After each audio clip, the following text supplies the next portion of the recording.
I call Barry Coates. Mr Speaker, thank you for calling me to speak on this bill, the Trade, Anti-Dumping and Countervailing Duties Amendment Bill. Mr Speaker, as anyone who has seen the committee report from this process would know, the opposition parties are deeply opposed to this bill. There was considerable discussion during the committee stages, and I commend our chair for allowing full discussion. I think we had a decent interchange of views. However, during that process, I think I came to the conclusion that this bill was even worse and more dangerous than I thought at the beginning of the process. And let me run through a few of the reasons why. Firstly, it's not clear what the problem is that we're trying to solve here. You know, is the problem that we're having a Christchurch rebuild and we need to avoid the fact that there may be countervailing duties on dump goods in New Zealand, at least partly because the government isn't cracking down on cartels in the construction industry? But is that the problem? No. Actually, already that problem can be dealt with under existing legislation, and it is being dealt with now. So the rationale for this bill is absolutely called into question. A second issue is who wants this bill. Australia looked at the idea of this public interest test and they rejected it. And certainly from submitter after submitter after submitter, New Zealand business doesn't want this agreement. Export New Zealand doesn't want it. The Employers and Manufacturers Association doesn't want it. Exporters, manufacturers, horticulturalists, companies adding value to our economy don't want this bill. You know, all we're going to be left with if we keep on decimating our manufacturing and value-adding businesses is commodities and services. So our economy will look like dodgy education services that are completely unregulated and resulting in Indian students getting victimised for our failure of regulation.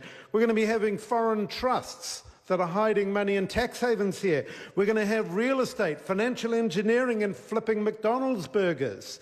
But where's the manufacturing going to be? Where are the jobs going to come from? Where's the value-added businesses going to come from in the New Zealand economy?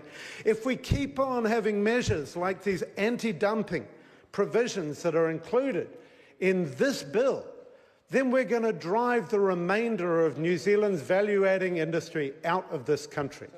That would be a shockingly bad outcome of this bill.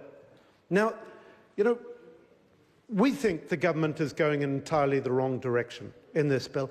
It's a big, tough world out there. People will take advantage of us and dump their goods in New Zealand market. And we have to be aware of the threat of them doing that. I think the third issue, then, is why oppose the imposition of a public interest test at all? And you know, I'd like to quote from one of the submissions. And he says, this is a submission from the New Zealand Flower Growers Association. They say this: we reject that there is a need to tilt the playing field in favour of dumped or subsidised goods from overseas against local manufacturers. We consider that small manufacturers and producers are less able to present a strong voice to government departments on these issues. And it concludes in saying, this means that 97% of the businesses in New Zealand who are SMEs will not be able to have protection from anti-dumping.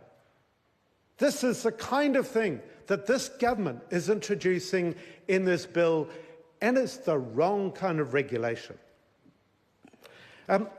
If I might be quite specific in a few of the points. Firstly, the approach that is being adopted is unfair in its fundamental approach. It is unfair to a domestic manufacturer to say, oh gee, we're going to let somebody compete unfairly against you because there's a short-term consumer benefit. That is not a fair solution to those manufacturers. It's like saying, I'm sorry, let's just wait till predatory pricing comes in from any business. This is a license to foreign business to practice predatory pricing against New Zealand manufacturers. Once they do and they've driven that business out of existence, then they can raise their prices.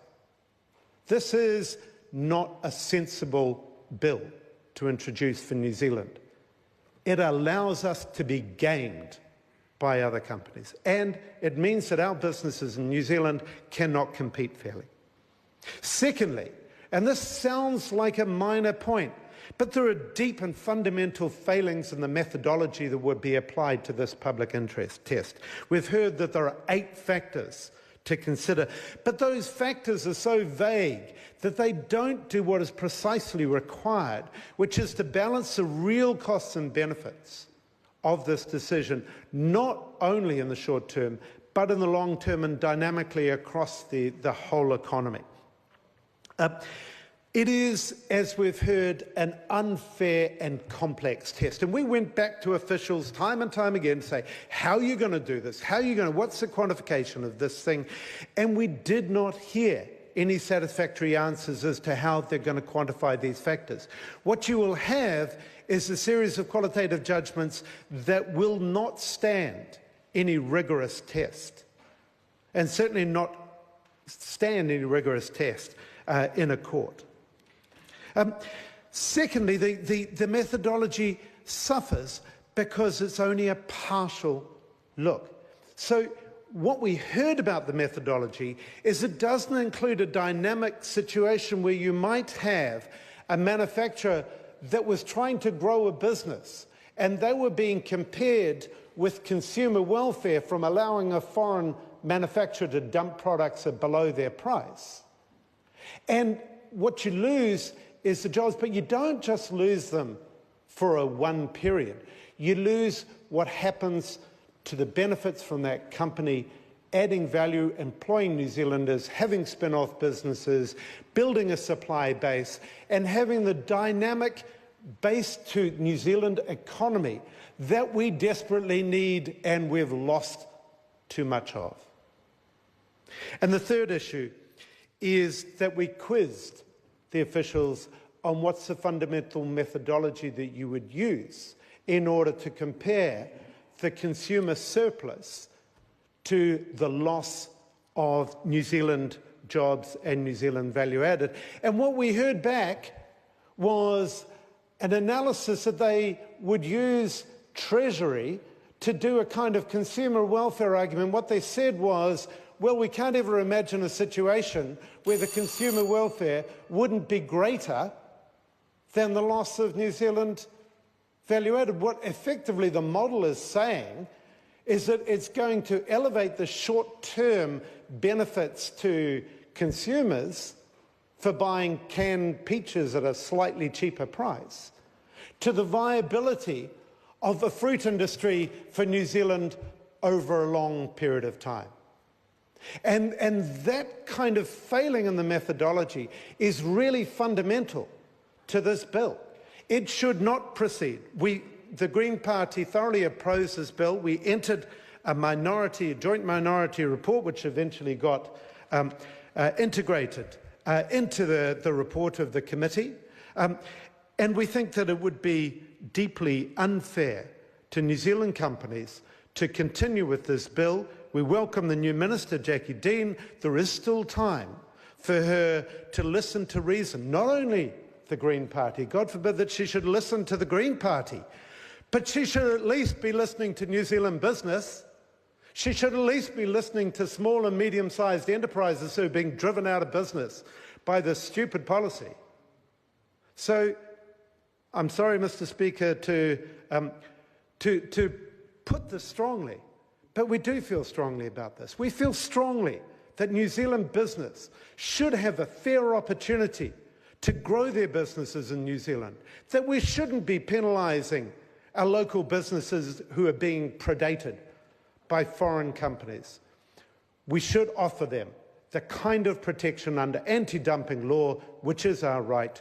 Thank you, Mr. Speaker. With that, we thoroughly oppose this bill.